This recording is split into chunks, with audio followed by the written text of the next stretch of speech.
Баршаңызға сәлем. Бүгін долма шорпа тағамын дайындаймыз. Өте оңай жасалады, әрі дәмді, әрі ерекше тағам деп ойлаймын.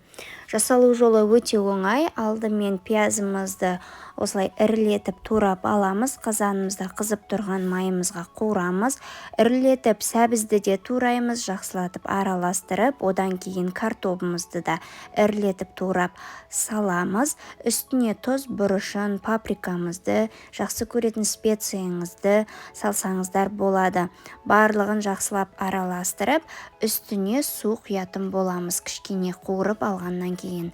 Одан кейін суын көптеу құямыз, бұл жерде біздің тағамымыз сорпа күйінде болады.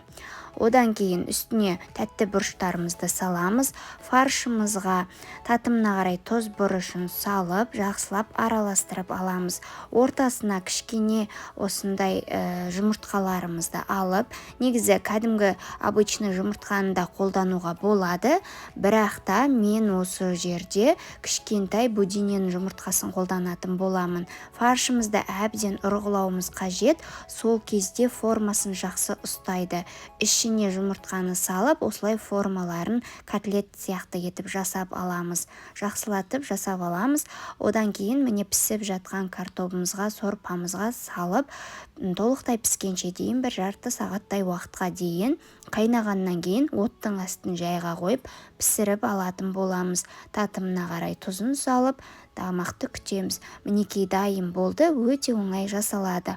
Ал оның қасына мен бүгін осындай мини лепешкалар дайындадым. Алдымен жылы суға жылы сүтімізді қосып, қантымызды, тұзымызды, дрожжымызды салып, барлығын жақсылатып араластырып, апарасын дайындаймыз. Жылы жерге бетін жауып алып қоямыз. Барлығының рецебі, мөлшерлері астыда жазылып тұр, описаниеда кіріп қарасаңыздар болады. Бетін жауып жыл жерге қойғаннан кейін осындай апарамыз жақсы болып көтерілді. Үстіне сары майымызды бөлме температурасында еріген қосып, оны да жақсылап араластырып, үстіне қажет мөлшерде ұнымызды қосамыз. Ұнды бөлек-бөлек етіп, шетінен салып араластырып отырып салғанымыз жақсы. Көп болып кетсе, қаттырақ болып кетеді. Аз болса тағы жұмсақ болып кетеді. Мінекей осындай мөлшерде ұнымызды салып, жақсылатып жұмсақ қамыр елеп, үстінен сұйық маймен басып қоямыз. Жақсылатып иін қандырып илейміз. Бетін жауып көтерілгенше дейін алып қоямыз. Көтерілгеннен кейін лепешкаларымызды дайындаймыз. Және де бұл лепешкалар өте дәмді болып шығады. Күнделікті нанның орнына жасасаңыздар да болады. Мінекей біздің қамырымыз көтеріліп күшті болып дайын болды. Енді бөлек-бөлек етіп кесіп, формаларын дайындаймыз.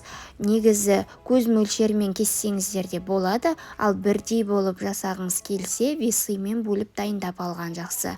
Мен барлығын 150 граммнан бөліп дайындап қойдым. Сол кезде менде 8 штук шықты. 150 граммнан барлығын бөліп дайындап алдым. Осылай видеодағыдай етіп домалатып аламыз.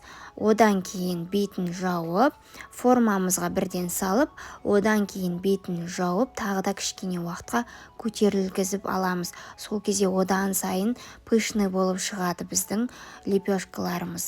Мінекей көріп тұрғандарыңыздай қандай болып көтерілді. Енді үстінен сұйық майға қолымызды малып, осылай дөңгелетіп тесіп шығамыз, орталарын формасын дайындап шығамыз. Алдымен қолымызбен, одан кейін шанышқымен тесіп шығатын боламыз. Қатты тесіп кетпеңіздер, қамырыңыз тесіліп кетпеуі қажет. Тек ортасына осындай кішкене ұяшықтар жасайтын боламыз қолымызбен. Одан кейін үстінен жұмыртқаның сары уызына кішкене 1 столовый ложка сүтімізді тамызып, жақсылатып араластырып, бетінен жағып шығатын боламыз. Үстіне қалауыңша кунжутыңызды, магыңызды, тминіңізді сеуіп, пісіріп алсаңыздар болады. Қызып тұрған пеште 180 градуста 30 минутта пісіп шықты. Енді сіздердің пешіңізге байланысты қызарғанша дейін пісіріп аласыздар. Мінекей пісіп шықты. Піскеннен кейін міндетті түрде бөлме температурасында еріген сары маймен осылай жағып шықсаңыздар, өте жұмсақ әрі жылтырап тұратын болады. Мінекей жасап көріңіздер, сіздерге қатты ұнайтынына сенімдімін. Әрдайым жасап тұрамын сұйық тағамдардың қасына, немесе нан болмаған кезде осы лепешкаларды әрдайым жасаймын. Каналға тіркелуді ұмытпаңыздар, достар, рецепттерді жіберіп алмаңыздар. Ал шайға осындай бүгін ерекше дәмді десерт дайындадым. Жасалу жолы өте оңай. Бұл фруктовый салатты барлығы біледі деген ойдамын, бірақ та дәл осы ингредиенттердің құрамына ерекше дәмді фишкасын қосатын боламын. Банан, алманы және де грушаны кубиктатып турап алдым. Оның үстіне осындай қара мейізімізді, одан кейін орехімізді грецкий ұсатып қосатын боламын. Және де үстіне бір йогуртыңызды қоссаңыздар болады. Бұл жолы мен осындай нежный йогуртын қостым, немесе творожный йогурттар болады, дүкенде сатылады. Өте дәмді, ванильный дәмдерін қоссаңыздар ерекше дәмді болады. Мен үшінші рет қонақ дайындағанда осындай әрдайым осы салатты қолданып шайға қоямын, жақсы желінеді. Сіздерге де кеңес етемін, жасап көріңіздер, ас болсын.